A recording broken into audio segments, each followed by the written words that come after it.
I did not grow up on a farm. I had sort of a pretty typical suburban upbringing. Growing up, I didn't have an interest in farming. My dad kept a vegetable garden, and I don't think I ever helped him in the garden. After college, a friend sent my wife and myself a book by Wendell Berry, and through his fiction, I sort of fell in love with his vision of the good life, where one's life is all very integrated and very much blossoms out of the home. And farming really lends itself to that. You know, you walk out your front door and there's your work, which was really compelling, and that was the beginning. For someone that didn't grow up on a farm, we've made the typical mistakes and had the typical adventures. I believe the best kind of farming pays close attention to how nature works. Let me look at how nature works and try and mimic that in a way that is productive for food and land. Would a chicken want to live in a confined barn or on fresh grass twice a day?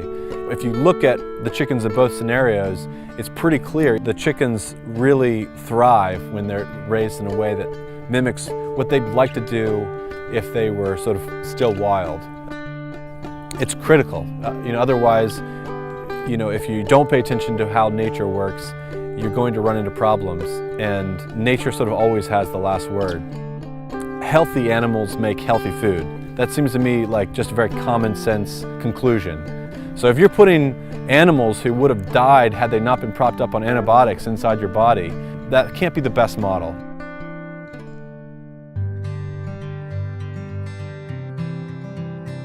Being a farmer is really special because this is my office. You spend your day making animals happy.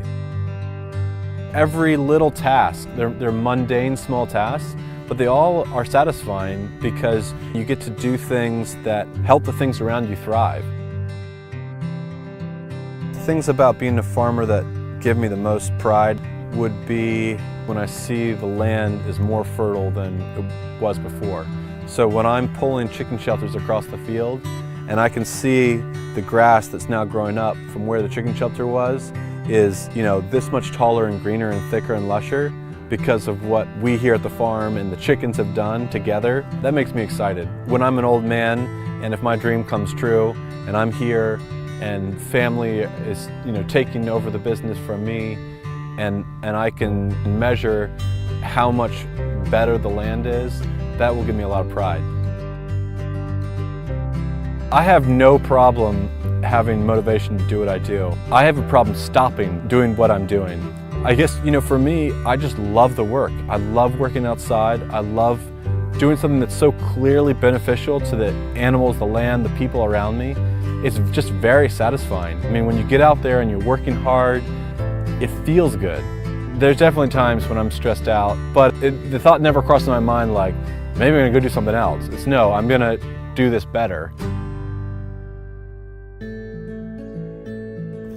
I think people should buy from local sustainable farms because it is the best thing for all parties involved.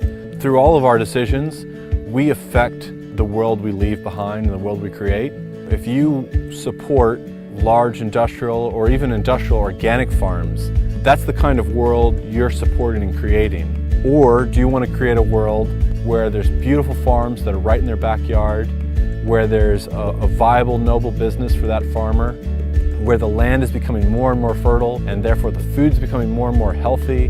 Do we want to support the people who are doing things right and contribute to that kind of world?